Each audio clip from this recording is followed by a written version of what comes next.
Assalamualaikum warahmatullahi wabarakatuh. Waalaikumsalam warahmatullahi wabarakatuh. Selamat siang, salam sejahtera, salam sehat buat kita semua. Tidak dapat dipungkiri, pada fase awal inisiasi usaha, para technopreneur atau entrepreneur pada umumnya membutuhkan dukungan pendampingan, baik dari segi teknologi maupun dari segi manajemen, agar dapat meningkatkan daya saing produk dan usahanya. Oleh karena itu, pemerintah perlu bergerak cepat untuk membantu para technopreneur mengolah sumber daya alam atau kekayaan biodiversity kita melalui riset dan inovasi agar menjadi produk intermediate atau produk akhir yang bermanfaat bagi masyarakat, terutama membantu technopreneur dalam menghadapi tantangan dan menangkap peluang di masa-masa yang sulit seperti saat ini. Di tengah pandemi ini, setiap negara dituntut untuk mengoptimalkan potensi sumber daya ekonomi yang dimiliki agar perekonomian dapat terus berjalan dan meminimalkan dampak COVID-19 terhadap dunia usaha. Hingga saat ini, seperti kita lihat, banyak dunia usaha yang kesulitan mendapatkan akses modal, mengalami penurunan permintaan, hingga terpaksa memotong dana operasional manajemen perusahaan, dan bahkan harus sampai merumahkan karyawannya akibat COVID-19 ini. Entrepreneur atau wirausaha memegang peranan penting untuk fase pemulihan perekonomian sekaligus mendukung pertumbuhan ekonomi nasional. Para wirausaha berperan untuk menciptakan nilai tambah, terutama dari sumber daya alam kita, baik hasil pertanian maupun hasil pertambangan, menciptakan lapangan kerja baru di berbagai bidang, termasuk jenis pekerjaan baru, tidak hanya pekerjaan yang sudah ada, kemudian meningkatkan pendapatan nasional, dan yang paling penting, mengurangi kesenjangan ekonomi dan sosial. Saat ini, ada beberapa peluang yang dapat dimanfaatkan oleh dunia usaha untuk menghadapi era adaptasi kebiasaan baru dengan memanfaatkan teknologi.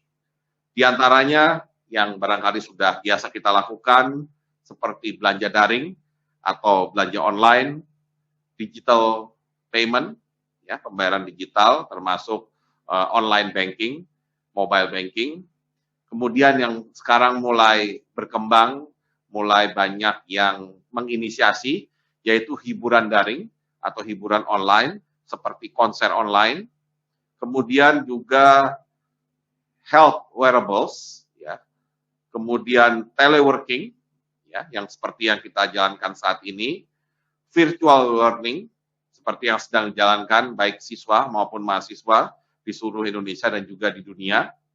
Kemudian augmented reality, virtual reality, supply chain 4.0, terutama untuk industri manufaktur, autonomous robot atau drone, yang sekarang mulai menjadi mainstream, baik di dunia pertahanan maupun pelayanan. Kemudian contactless logistik, telemedicine, yang sekarang menjadi alternatif bagi orang-orang yang membutuhkan jasa dokter, tetapi khawatir untuk pergi ke rumah sakit. 3D printing saat ini sudah banyak dipakai di berbagai kegiatan, ya, seperti kita tahu, face shield yang sering kita kenakan, ya, untuk extra protection terhadap COVID-19, sebagian bisa dibuat langsung dengan 3D printing. Kemudian yang juga akan makin besar peranan di kemudian hari, artificial intelligence atau machine learning.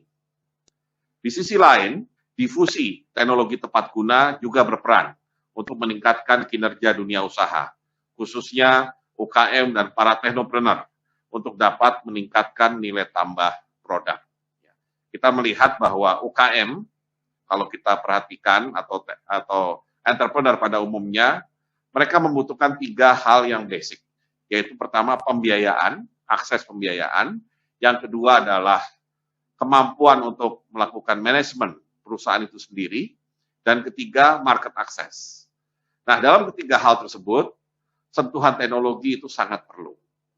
Untuk teknologi produksinya, misalkan mereka memerlukan teknologi yang tepat guna, yang kita definisikan sebagai teknologi yang biayanya murah, mudah diakses, mudah digunakan, ya, user friendly, dan satu lagi memang sesuai dengan karakter kegiatan bisnis di wilayah atau desa tempat UKM atau wirausaha itu bermukim. Nah, disitulah kita melihat bahwa dukungan terhadap UMKM atau teknopreneur itu harus didasarkan pada kebutuhan dia untuk mendapatkan pembiayaan, kebutuhan dia untuk memanage perusahaannya dengan baik, sekaligus kebutuhan untuk meningkatkan daya saing produknya, dan yang tidak boleh dilupakan adalah market access. Karena bagaimanapun mereka harus bisa menjual produknya ya di pasaran. Nah, disinilah peran teknologi, khususnya teknologi digital menjadi sangat penting. Jadi kuncinya adalah yang namanya UMKM, teknopreneur, atau startup, ya istilah yang belakangan kita pakai, semuanya harus bisa beradaptasi dan bisa menguasai teknologi itu sendiri. Nah, pelaksanaan difusi teknologi tepat guna bagi UMKM, yaitu identifikasi dan seleksi, kegiatan difusi dan evaluasi, dengan mempertimbangkan lokasi dan potensi unggulan daerah. Saat ini, Kemenristek BRIN juga bekerja sama dengan Kementerian Desa, Pembangunan Daerah Tertinggal dan Transmigrasi dalam program Desa Berinovasi. Ini juga merupakan salah satu upaya untuk memajukan berbagai produk unggulan di desa-desa di seluruh Indonesia. Melalui kolaborasi dan sinergi yang kami lakukan antar kementerian, lembaga, dan perguruan tinggi, kami berupaya memberikan sentuhan teknologi digital dan teknologi produksi untuk membangun ekosistem inovasi dengan program ini. Ekosistem inovasi merupakan kunci untuk dapat mendorong terwujudnya integrasi riset dari hulu sampai hilir, sehingga dapat menghasilkan produk inovasi yang berdaya saing baik di tingkat nasional maupun global. Tentunya ini membutuhkan sinergi dan kolaborasi triple helix, yaitu kerjasama yang solid antar pemerintah, akademisi, dan dunia usaha. Bicara mengenai Desa Berinovasi, mudah-mudahan program yang akan kami jalankan, terutama tahun depan 2021 dengan Kementerian Desa, ini akan sejalan.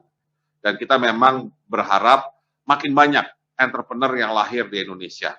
Bahkan bicara mengenai kebutuhan entrepreneur, kalau tadi dikatakan entrepreneur itu adalah satu kesempatan ya bagi individu di Indonesia untuk bisa mengembangkan kemampuannya dan mencari kesejahteraan yang lebih baik, maka dalam konteks makro yang namanya entrepreneur atau kewirausahaan di Indonesia adalah suatu kebutuhan.